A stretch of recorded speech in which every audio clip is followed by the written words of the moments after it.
So this is the art and science and voodoo and black magic of pricing. So I just thought I'll see what I can offer on this. And I think George said that normally we go around the horn just with a project that somebody has that they could use any assistance on. So I'm not sure if anybody's got something they want to throw out there they could use help on. That would be great. Otherwise, we can circle back, and if there's a topic related to pricing, we can do that too. So, Bob, you're on first. You have a project you're working on at all that you could use some assistance with, or?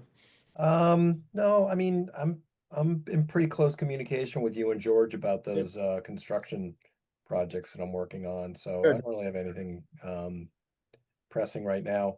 Okay.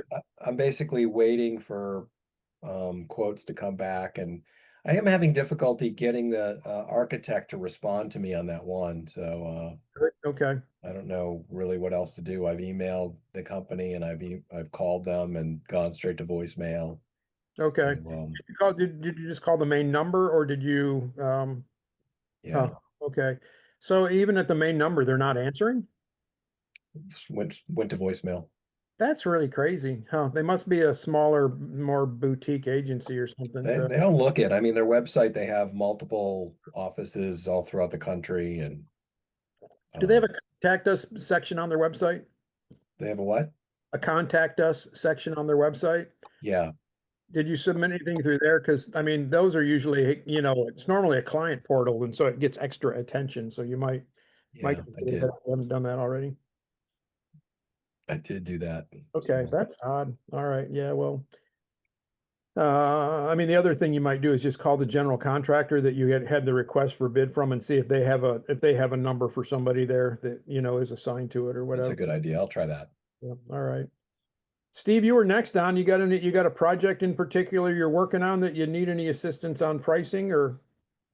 No, I just have a lot of questions on pricing. So, All right. We'll loop back around to that then for sure. Hey, Brad, before I forget, one of the things that I am curious about doing is I just had my first vehicle graphics job that I did with a local partner.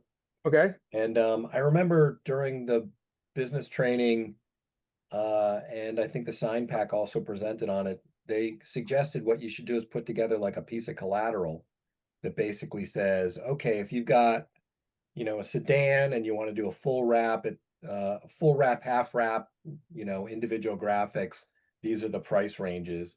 If you Yeah. want to do that with a pickup truck, here are the price ranges. If you want to do it with a box truck, here are the price ranges. Do you have an Sure. example of that you could pass along to me that I could sort of like rev for this new vehicle graphics partner that I'm cultivating? Let me see if I still have, I'll send you what I was using. The only thing I would caution you is that, well, it's probably 2 years old, but more importantly, just it's so variable from region to region and even within region. Um, uh, That's cool. I don't want to necessarily take yeah. the pricing. I just want the format, Oh like yeah, I'll sure, rev the price ranges based, sure. me and the Okay. vendor will get together and work on that. But I'm just curious how you presented it. Yeah, I'll send you what I was using. It'll be a decent start for you. So, yeah, I'll send that over. All right, cool. Christy, I saw Christy's face for a hot second and then, she's not there now. So I don't know, Christy, are you there? Yeah, I'm here. I don't think I have any questions today. Okay, cool. All right. And then I think Allie Land was on next. Allie, are you there?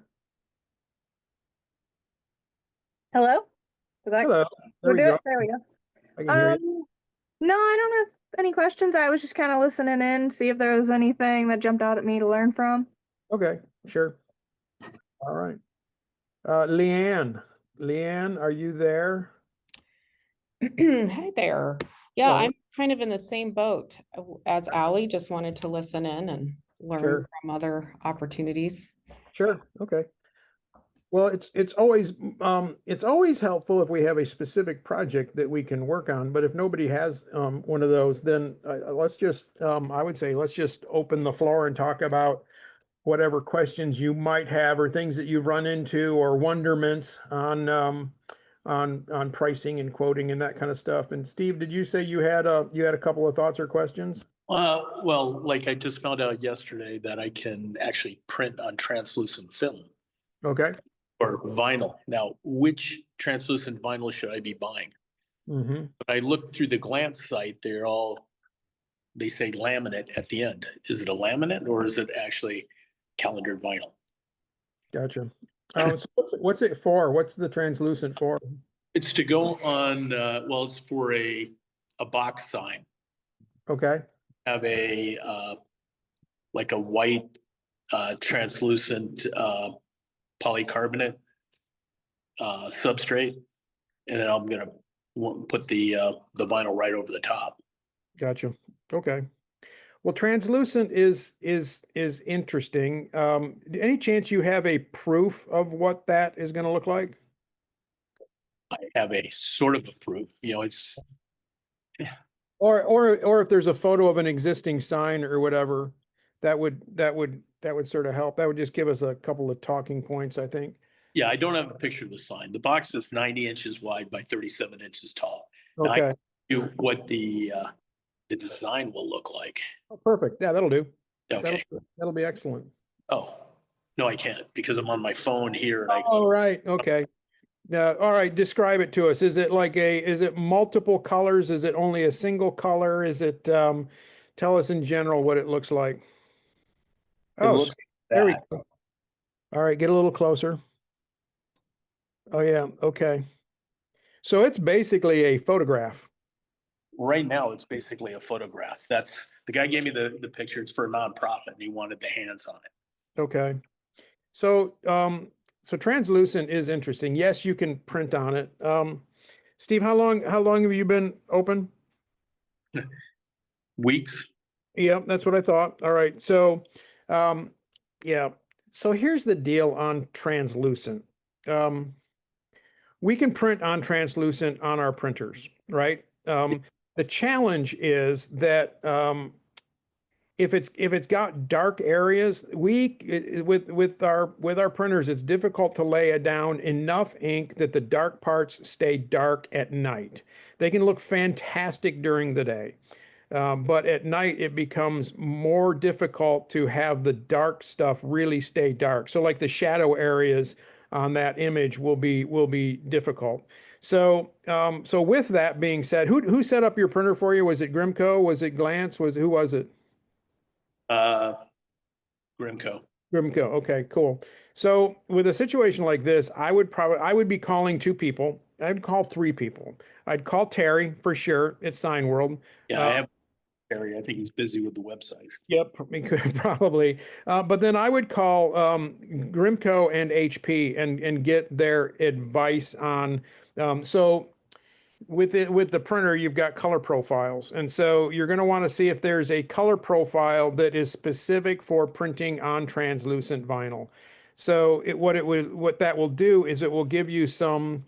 It will, if you're printing on translucent, it's probably going to provide extra passes. And so it's going to lay down a little bit more ink than normal.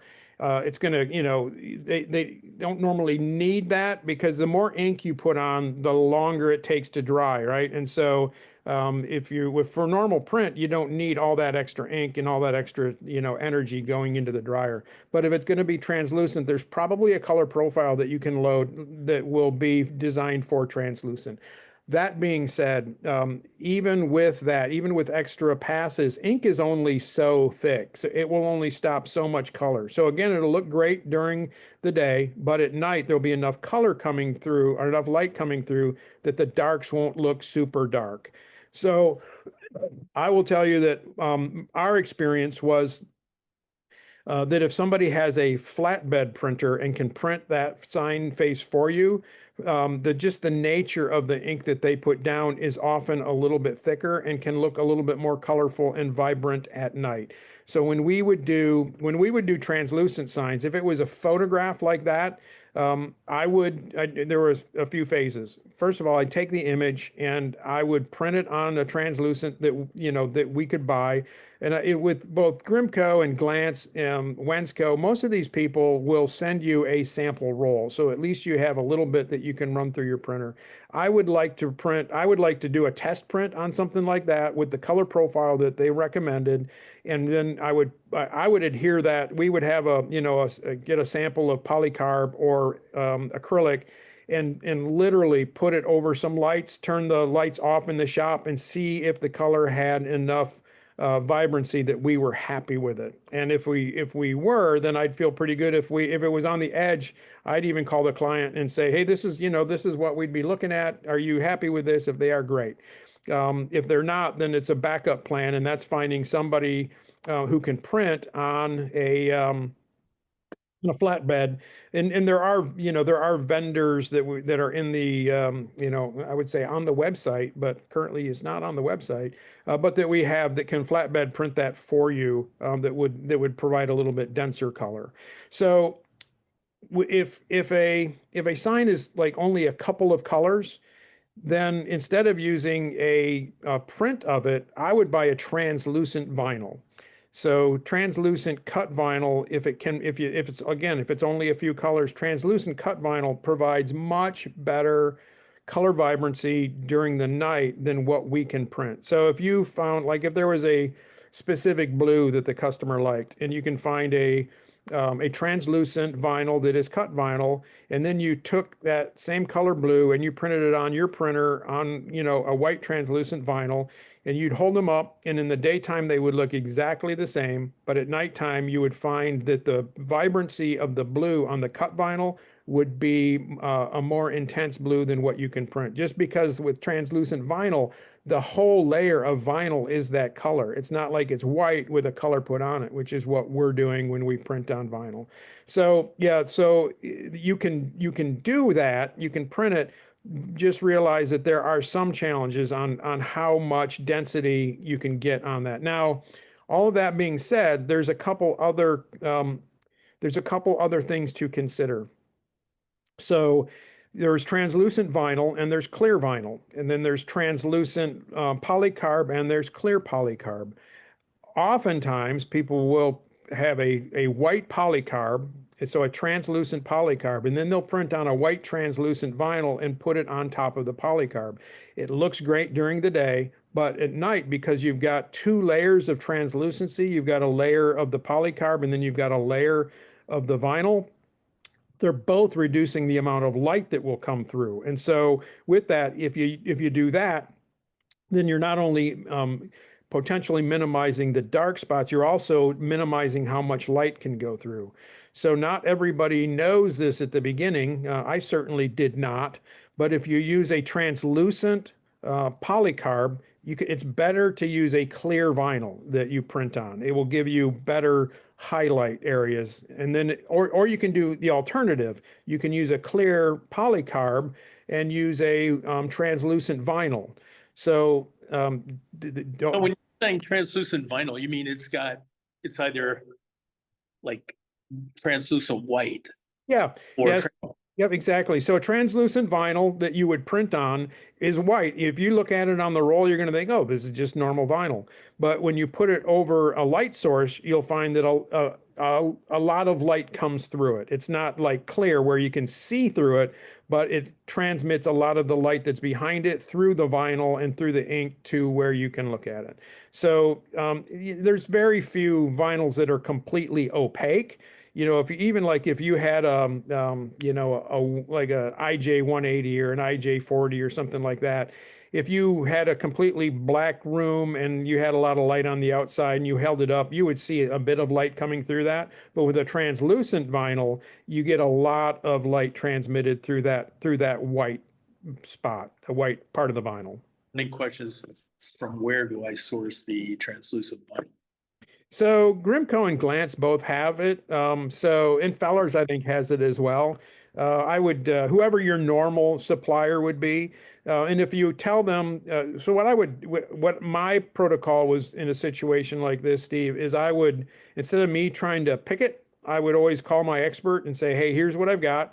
Here's what I'm trying to get done. Is there a vinyl in particular that you like? And if it's going to go on a sign that's outside, that's going to be there for, a few years, then I'm going to want, if I can pick a calendared versus cast, I'm going to pick a cast vinyl in that case. It's going to cost me more, but you're not going to have long-term issues with that vinyl cracking and losing adhesion on the polycarb or acrylic, whichever it's mounted to. So I would, I would call, and all three of those are good. We had a supplier in our area, Wensco. Any of those four, when I called them and said, here's what I've got going on, what would you recommend? They'd have one or two choices for me, and so I would pick from those. Okay. When I look at the glance site, it keeps talking about, like, I'll take the first one, 54 inch by 100 yards, 3 millimeter, 8519 luster clear 2.0 permanent adhesive laminate. Is that the same thing as vinyl? No, I mean, a laminate is a vinyl, and you can technically print on it on your, you have the HP, right? Yeah. Yes, you can technically print on it. Don't ever try to use a laminate to print on it. Just doesn't have, ink doesn't adhere to it as well. So no, so literally I think the thing to do is whichever vendor you like, whichever commonly you're buying stuff from, just call them up, say, hey, I've got this sign. So the faces, there are faces in the sign already, right? There's white backers in the sign already. Or is this a new sign? No, it's what I'm doing is I'm replacing the face of the sign. Okay, so there's something there already that you're going to have to remove. Yeah, it's just slide out the plastic piece. Gotcha. Okay. Yeah, so I would be contacting Grimco or Glance or Fellers, probably since it's going to go on a polycarb. I would probably rely more on a Grimco or Glance. Explain to them what we've got going on. Send over a photo to whoever you talk to and just say, what's your, based on what I have, I've got an HP latex printer model 7, whatever. I have Yes, 630. 630. Okay. So I would, let them know that, and Grimco knows that because they put it in for you already, right? So there's somebody probably has record of that. But anyway, just say, hey, this is what I've got going on. What would be your recommended vinyl? I want this thing to last for quite a few years. What would you suggest? And also, where would I find a good color profile for this? HP has some color profiles, but then also many of the vendors, so like a 3M, if you ended up picking a 3M material, if you go to 3M's website, there's a spot where you can get color profiles that then you'd load into your printer. So when it prints, it's got the right color settings, the right pass settings, the right heat settings, all of that sort of stuff. Got it. Makes sense. Okay. I'll do that. Thanks. Yeah. So, how high is the sign? Is it up high or is it down low? It's like 8 feet off the ground. It's not high. Okay, gotcha. Okay. So how are you thinking you want to install that? I'm thinking I'll just pull out one side and yank the thing out and slide in the other one. Yeah, okay. Have you taken a sign cabinet apart before? No, but this one has the screws on the side. If I'm guessing from the training I had with George, Yeah. take the screws out on one side, that should come out. It should slide right out. Yeah. Be aware that sometimes when those cabinets are made, there'll be screws on both ends, but Yeah. oftentimes only one end is actually removable. So just to make it more stable, a lot of times the other end will be either welded or glued, so it'll look like they're screws. So just if you get there and you find and you take the screws off and the end doesn't come off, and you're like, oh crap, what's up? Go to the other. Try the other end. Yeah, just we've all been faked out at some point by that. But yeah, and then 8 feet tall. You're gonna try to do that on a ladder. What's your thought? Yeah, I'm gonna do it on a ladder. Okay, by yourself? Probably. Okay, so I'm gonna caution you on that. You're gonna be on a ladder. It's gonna be a little windy potentially. That's a pretty big piece of polycarb. It's gonna weigh a fair amount. If it was me, I would have a second person there, just because it's difficult to manage that and get it all lined up. If you've got 2 people there, it's a piece of cake. 2 ladders, one close to the sign, one farther out. You lift it up, both walk it up on the ladder. One person guides it into the, sort of aligns it with the sign, and the other person can put pressure on it from the edge to slide it in. So just be really careful. Pick a day where it's totally calm. So you're not out there basically trying to That- make a sale. Day to find. What's that? I said I'm in Madison, Wisconsin. The Oh, total yeah. day is, it happened in June. Right. Yeah, no, I hear you. Yeah, I'm in the Quad Cities. I'm not far from you. So yeah, no, I'm with you. Though yeah, but just be honestly, just be really careful with that because that is it is a bigger challenge than you might think. The getting the one out is not going to be hard. It's getting the new one in that can be a bit of a challenge. Is it two-sided or one-sided? One.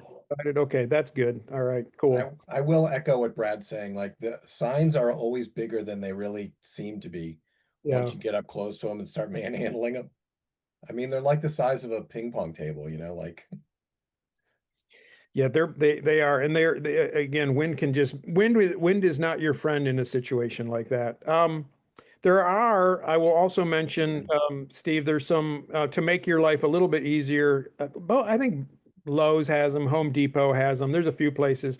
There's a suction cup. It's probably about I don't know, 6 inches maybe across, and it's got a handle on it. And you stick it against that. You turn the handle. It sort of suctions against it, and then when you want to release it, you just turn it, and it releases the suction. And if you put that on the back side of the sign, not where the graphic is, obviously, but the back side of the sign, that makes it way easier to handle. So that may be something to consider. We would do that. And it also, like if you have to, hike it across, a field, if it's something far away, having that with a better way to handle it, it can help. That's a good idea, Brad. I actually have a kit where you pull dents out of car doors, car Yeah. panels, Sure. and it has a suction cup like that. I'm gonna find that thing. I bet that would be useful. Yeah, for sure. So Steve, you'll be getting the polycarb then as well? Yeah. Okay, so do you have a way to cut that? I figured just a Dremel tool. Yeah, that would take you a long time. Do you have a circular saw? Yeah. Oh, yeah. Okay, so I would recommend getting a circular saw and a fine enough blade that it will. So that's the challenge. So polycarb makes a fair amount of dust. It is not likely to splinter, but it will make a lot of dust. Have a blade that is designed for cutting plastic, and you'll be fine. That'll be much faster than with a Dremel tool. And also, if you have a plastic supplier in town, we ended up getting our polycarb instead of from like a Wensco or Grimco or whatever. We found just a local plastic supplier that was actually a little bit less expensive. And if we gave them the exact measurements for $5, they would cut it to the exact size. And when I figured what my labor was worth, it was going to be way more expensive to have us do it than have them do it. And if you give them the exact size of it, they can cut it for you, make your life a lot easier. You don't have to deal with all the dust. You don't have to worry about potentially cutting it the wrong size or whatever. So something to consider. The other thing about polycarb is it's going to have two sides. So there's a sunny side and then there's an inside side. And they're both going to have a little bit of a plastic coating on them. Make sure you peel that plastic coating off. But then also keep track of which side is the outside size or outside side, because it will not turn yellow as fast. If you have the wrong side out, polycarb will eventually turn yellow. So you want to and even if you use the correct side, it eventually turns yellow. Don't get me wrong, but it takes longer. So just be aware that polycarb, unlike acrylic, has two sides. You just want to know which one those is and mark it so that when you take it there or when you put graphics on it, either way, you've got the right side facing out. Well, okay, that's another question because I talked to Chad yesterday and he proposed using acrylic. Yeah. Um, Yeah, acrylic doesn't yellow as fast. It's usually a little bit more expensive. The challenge with acrylic is that where we are in the Midwest, where it can get cold, acrylic is brittle in the winter time. So most times you're fine, but if little Jimmy's walking by and he's got a rock and he's bored and it's cold and he chucks it at that sign, it's going to break. So that's why polycarb is used more often, is it is just more durable. I mean, it's the same stuff that is used in bulletproof windows. I mean, it's just strong stuff. And the other thing is that acrylic also has a little bit, can sag a little bit more. So if you have a really tall sign and you put acrylic in, the face can kind of, I don't know, almost curve a little bit. So, but either one, how tall did you say it was? 40 inches? 37, call it 40. Yeah, okay. Either material would be fine from that standpoint. From a sag standpoint, you're not going to have any issues with that. So it's a matter of deciding. Again, acrylic doesn't yellow as fast. It's usually a little more expensive, but it can be brittle and you can run into issues. What thickness would you use? I would probably be either 3/16 or a 1/4 inch. Okay, so it's 0.22 inches. That's close to a 1/4 inch, and then Yeah. there's 0.77, which is 0.22 is the thicker one. Yeah, I'd use the thicker one. You're just going to get less sag with it. The thinner, I would avoid thin. Then it's less expensive, easier to install, but not as long lasting. Yeah. 4x8 sheet is oh wait, they only have clear. Shit. Okay. Well, who's that? Who has it? That's Grimco. Okay. Yeah, like I say, I would, if it was me, I'd reach out and see if there is a wholesale plastic supplier in town that you can get set up with as a customer. Because if there is, they are way more likely to just cut it to the exact size for you. Totally eliminates all the dust issues, totally, eliminates your opportunity to cut it the wrong size. Because if they cut it the wrong size, you just take it, you just call them, say, need another one, it's the wrong size. So I would at least consider that. Save you some hassle. And it's usually, like I say, usually the cut charge is like $5. At least around here, that's the case. Yeah, that should be about Yeah. right. Okay. Cool. Okay, thanks. All right. Allie, Leanne, Christy, anything from that conversation or anything else that pops into your mind that you want to make sure we talk about? Do you have any questions about what should I mark things up at, or how do I get more quicker turnaround on requests from vendors or anything like that? I do have a question. I have a similar job that just came in. I'm about to share my screen of the logo, I think. Okay, here we go. This is the logo they provided to me. Okay.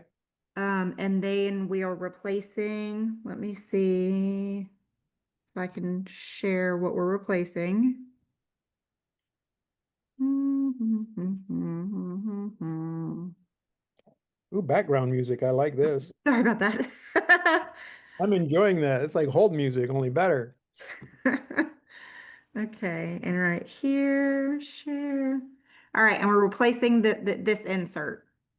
Okay. Okay, so on the graphic that they provided, is it okay? Do I need to go back to that? Is it okay if we just, can y'all see that, or do I have to like share my Nope. screen? Yep, we can see it. The A, affordable storage. Yeah, but then on the one, that's what we're replacing, and so Okay. on this logo that they've sent me, is it okay if I make the van like white? When I have this cut out, can I do cutout letters, Van Alstine Boat and RV, but then have the inside of this RV white? Or Can do I have to do can a you, full can you make, outline? yeah, can you make that bigger? It was a very tiny font. Okay. Okay, here we go, here we Oh, go. there we go. That's working. I can't tell. So is it all black or is that a different color? The black is just the screen. It's just my computer screen. Okay. It's all white with a Okay. red words, red outline RV. Okay. And how wide? So that sign is, looked like is maybe 4 feet tall, 6 feet wide. Am I close? Yeah, it was, well, it was 120 by 72. Oh, so it's huge. Okay. Yeah, it's big.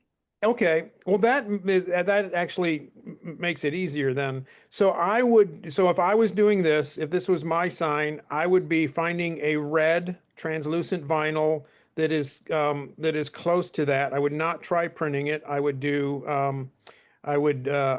again, buy a red translucent vinyl that's about that color, really close to that color. You might find one that's exactly that color.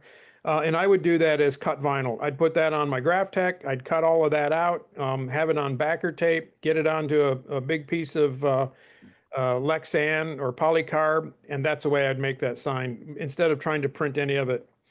So if you did it the way you're talking about, for instance, so if you did the white, like if the little camper van was a white bit and that whole thing was white, then when you look at it during the daytime, it's going to be pretty good. The white of the van will not exactly match the white of the background of the sign.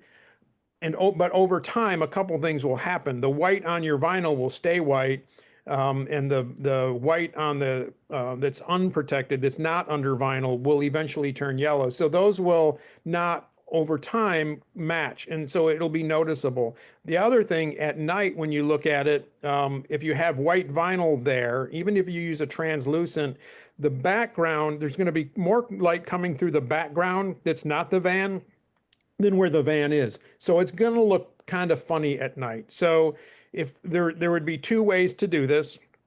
One, you could print it on a white translucent vinyl, print the red, put it on there. You'd be fine. Your red won't be super vibrant at night. To make this sign be a better sign, the better approach is to, again, find a red vinyl that's close to that, a red translucent vinyl, cut that on your GraphTech, apply it to a brand new shiny white piece of polycarb, and it'll look fantastic. Okay. Does that make sense? And the way I'm not sure the way I'm explaining it makes sense. It makes amazing sense in my head. Like I'm listening to Brad going, yeah, that makes sense, but I'm not you.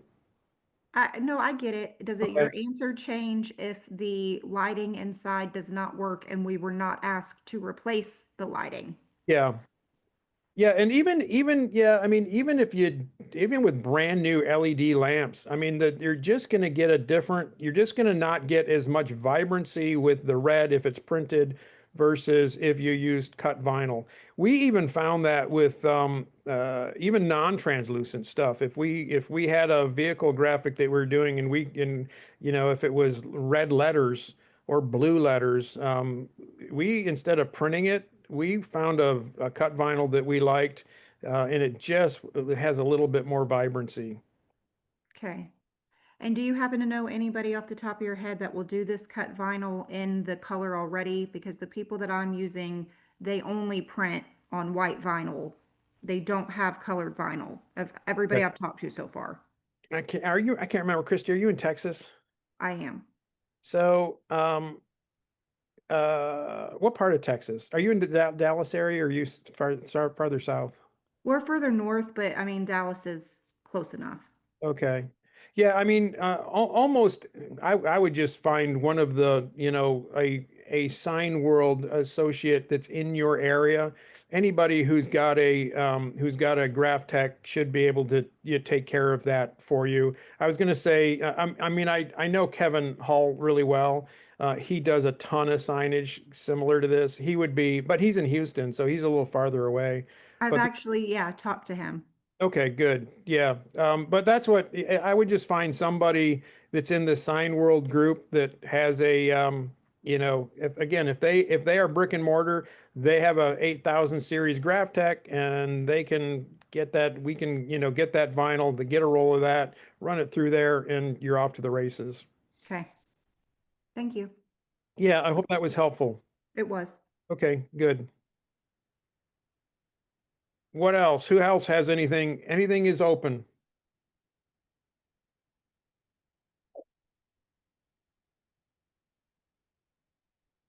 How do you guys feel about, like, what are you doing for markup on if like a fabricated sign or install, or like what are you using for markup as either as a portion of margin or as a X times markup?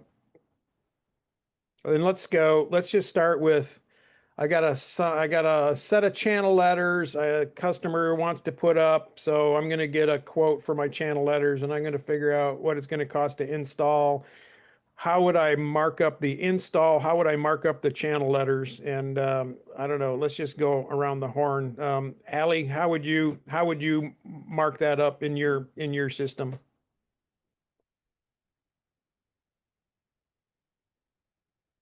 Uh-oh, might have lost Allie.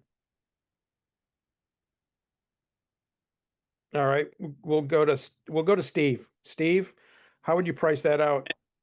The channel letter is about 80%, and then Okay. the all 25 to 40%. Perfect. Yeah, that's right in the right ballpark. I mean, I think, you know, some customers you can go 2x on channel letters, but most of them 1.8, you're going to be in great shape. And sometimes it's like, man, I really want that customer. I want their future work too. I want to make sure I get this. So it's 1.6 on, you know, on channel letters. Install, same thing. I think you're right in the right, you know, area on that. You'll probably find that there's some jobs you can mark up the install higher. Just, you know, you look at it and go, man, that seems like that's worth more than what have on my quote. I'm going to mark up the install a little bit higher. So, yeah, cool. Christy, have you had a chance to price out a set of channel letters on a building with how that would be handled? We did when we very first started, and we must have not done a good job because we didn't get that job. Kind of how we've changed the way we're doing it is that it seems to be very competitive in our area. Mm. And we also have to contract everything out. And so I would probably only put like a 20 to 30% markup on something like that because I'm having to send it to, you know, like Cowtown or something like Sure. that to just handle the complete job for me. Yeah. And so we would probably only put 20 to 30 on top of whatever they said. Okay. So when you do something like that, would you find the fabricator or would you have Cowtown find you the fabricator? For now, we would just probably ask Cowtown or somebody like that to just handle all of it for us. In Sure. the future, we would probably try to piece it together a little bit more and Okay. find our own vendors. Yeah, I think that makes sense. I think from right now, it's a sort of ease and convenience standpoint. And yeah, you will have to reduce your margins on it a bit to get that sort of work. But I would love it if down the road, you know, you felt like, okay, I've got you know, 3 vendors I can use for channel letters. I have 2 vendors that I can use for quoting cabinet signs. I've got 2 vendors for anything that's dimensional. And then I've got a couple people in the area that I know I can count on to do installs. And then I think you'll feel like you'll get a really good idea of what each of those components can be marked up at. And there will certainly be higher margin if you're taking another person out of the mix, right? I mean, every person who handles it is going to have a little bit of an upcharge on things. So yeah, I would be thinking about that.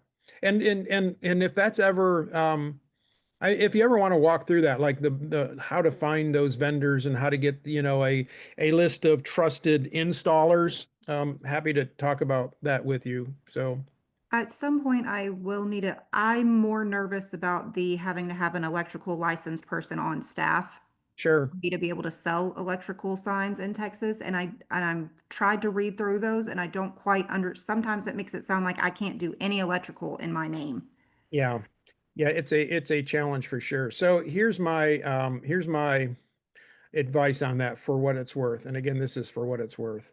In our area, so we're in the Quad Cities, which is Davenport, Iowa, Moline, Illinois. We're right on the river. And so half of our business was Iowa, half of our business was Illinois, roughly. In Iowa, it's kind of a free for all, and they have just very little regulation. And so we could put up a sign, we could hook up the electrical, whatever we wanted to do. In Illinois, it's way more regulated. So even though my sign installer was a very capable guy with electrical stuff, he was not licensed, and so we couldn't make the final connection. We could do everything else, but then we had to pay an electrician basically to come out and we we'd have the two leads there and they put the wire nuts on and, it's good to go. So yeah, it's good to know what those, to at least be aware of what the regulations are. Now, that all being said, I would, I hated finding an installer that did a lot of signs, and sometimes when we were first starting, I actually had to use a sign company, another sign company. That in our area there were not another sign world business at the time, so I had to find a sign company that would install signs for me. And the challenge with that is that they're going to mark it up a bit. When they're there installing the sign, it's not going to say my company name on it. It's going to have their company name on it. And lastly, their business always came before my business. And so, if something got delayed, it was going to be my stuff that got delayed, not their stuff, right? So I didn't like having to rely on a sign company to help me out. So what we ended up doing, and this can work, and I think it works in most places, find an electrician that is that is the right size. And so when I say that, the right size, if it's an electrician that it's one guy driving around in a van and he's out, putting in, GFI outlets in houses, he's not your guy. He's not the electrician you want. If it's the electrician that's got, a fleet of 40 vans and 16 bucket trucks and all that kind of stuff, also probably not they're not going to care and worry about you. So they're probably not a great fit.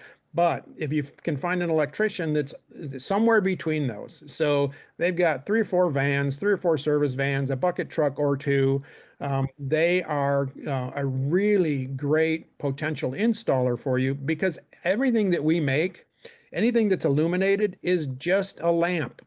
They put up lamps all the time. They put lamps on buildings, they put lamps on poles, they put lamps, on ceilings. Anything that we do is simply a lamp. It just happens to be in the shape of a sign.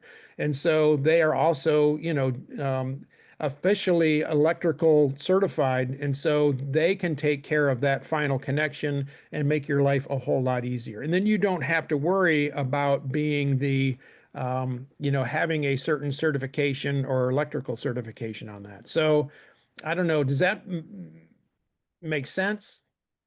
Yes, still nervous about it, but I do understand what you're saying. Yeah, and I will tell you that I had literally a couple of times been driving down the road, looked over in a parking lot, saw a guy on a bucket truck working on parking lot lights, and I slammed on the brakes, pulled into that parking lot, and went and talked to him and said, tell me a little bit, and it was not the owner, it was just a tech, but tell me about the business. How big are you guys? Oh, cool. Do you think you'd have any interest in, the kind of signage that we do? And the tech always said yes. But then I'd get a hold of the owner and explain what we had going on.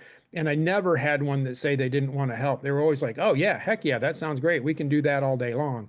Now, I mean, there are some types of signs that would be a little bit more challenging, a set of channel letters that are remotely mounted and had to have power supplies mounted inside, and special connections on standoffs and that sort of stuff. But even those, if you explain it to them, they can handle it. So I would be in your area, I'd be looking to see if you can find somebody like that. Okay. What else? Allie, are you there? Do you have any questions? I feel like we're ignoring you. I don't want to ignore you.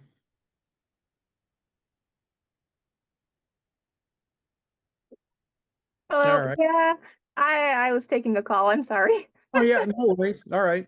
Just wanted to see if you had any questions or any thoughts on, any part of the quoting or pricing stuff. I think I'm good. Okay. So do you guys when you get a quote done, do you ever like just look at it, step back and go and have two questions? How does this look? Does this look like it's going to be understandable to a client? Do I have that in a format that's going to make sense? That's one. And then secondly, when I think about the cost of it, does it seem market appropriate? And I know we're new at this point, so knowing market appropriateness is maybe a little vague, but at the same time, I guess the question is, okay, if this was my business, would I pay this much for this sign? And I ask that because I think there is, and I know this is like the science and art of pricing or whatever, but some of it is not science. Some of it is art and being able to look at it and go, man, this seems kind of expensive. I wonder if I need to reduce the margin, or, you know, heck, this sign is worth way more than that. This is going to be really helpful and valuable to them, and this is complicated. I can charge more than this. So just curious if you guys do that at all. So Bob, do you take a look at that way? Yeah, I mean, basically, your question before about how you mark up installation. I mean, I just wing it every time, and I try to basically like mark it up 2 times if I can. Sure. I haven't done a channel letter sign. I haven't done anything electrical yet. So, Yeah. but for a recent quote that I'm working on, the installer is going to charge me $600. I'm going to charge the client $950. And I'm really only doing that because he's a friend of mine. Like, it's the karate gym that I belong to. So Sure. I want to be good. I want to be good to him. But also the sign itself, the fabrication of the sign costs $1,200. And it just seems weird to me if installation costs the same or more than the sign fabrication. Yeah. So I do look at it and just try to, like sanity check the estimates in my head when I'm doing them. But that said, like, I don't think that, like from the projects I've worked on so far, I don't think people really know what signs cost. Like, I don't think, like George advises all the time, well, what's the market rate for, that in your area? And I'm like, I don't know. Like, I'm a Right. new business. How would I know that? But I don't think our customers know that either necessarily, unless they're like GCs and they're used to buying this stuff, then maybe they Yeah. do. Right. Um, but yeah, I mean, like the biggest job that I had was like a 16K job, and they didn't bat an eyelash at it. I didn't sugarcoat the pricing with them at all, and they were like, okay. Sure. Like they just don't like, people Yeah. don't really know. And also, like, for those guys, they had trouble getting the reason they called me was because they couldn't get their other sign guy to respond. He wouldn't give them a price for anything. Yeah. So, I mean, a lot of times you're in a situation where it's not competitive because the dumbasses won't call the customer back. Right. Yeah, no, you're exactly right. There's extra value in just actually responding, right? That makes it more valuable than the person who doesn't. So, Yeah. yeah. Um, I have a question for each of you. How do you, because so that's a, Bob, that brings up an interesting question. How do we figure out what market rates are? And I'm just curious how you guys do that. I mean, George is always advising me to like have my wife call, That's what we call do. another sign company Yeah. and We do ask them that. for a quote. And I just can't see myself doing that. Well, I will tell you, I didn't have my wife call, but I have several friends, and you will, you probably do already, or you will, like whether it's through BNI or whatever, business owners. So a friend of mine owned a powder coating company, and I would regularly, if I needed to, I'd say, hey, Steve, can you find out what it would, what this guy is going to charge to put up a lit logo for you on the side of the building, or for vehicle graphics for your van? And he was always happy to do that. So, I mean, I didn't count on him to do it very often, but that's one way. So there is certainly, you can do that. And yeah, whether or not whether that's completely ethical, I don't know. But I just felt like I still want to know. And guess what?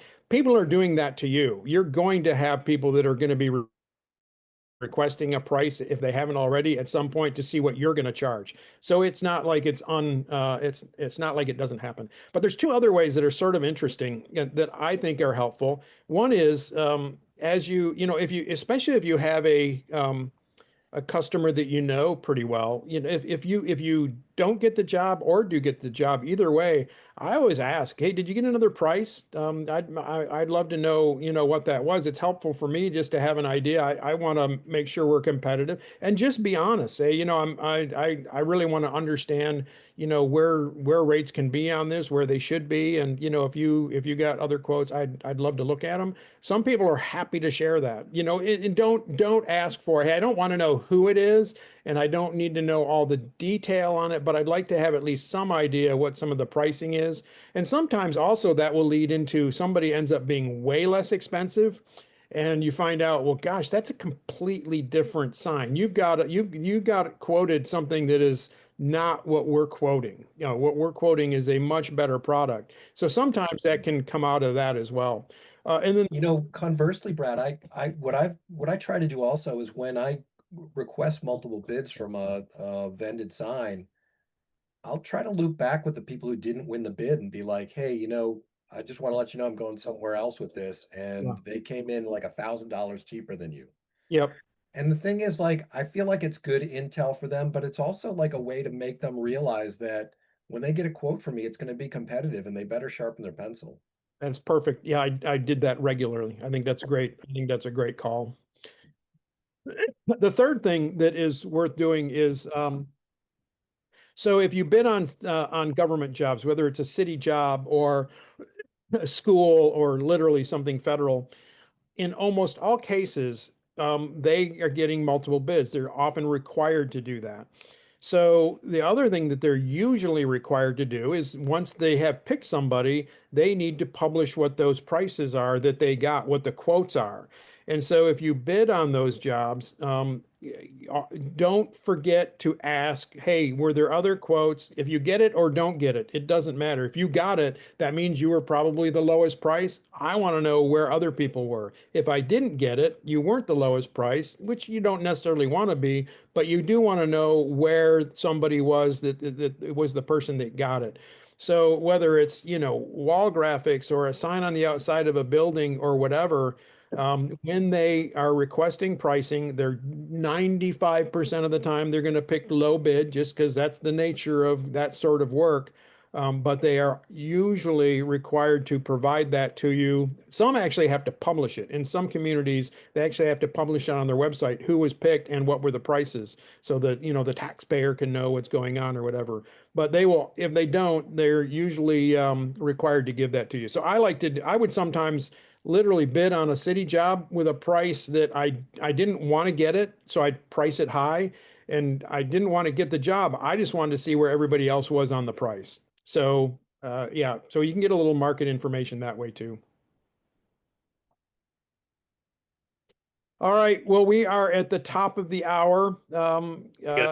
If you guys have anything else that comes up that you want, and it can't wait till the normal science and art of pricing session, shoot either me or George an email or jump on our Calendly. We're happy to set something up and chat with you about it if we can be of any assistance. Thanks, Brad. Appreciate it. All right. We'll see you guys. Have a great rest of your day. See you.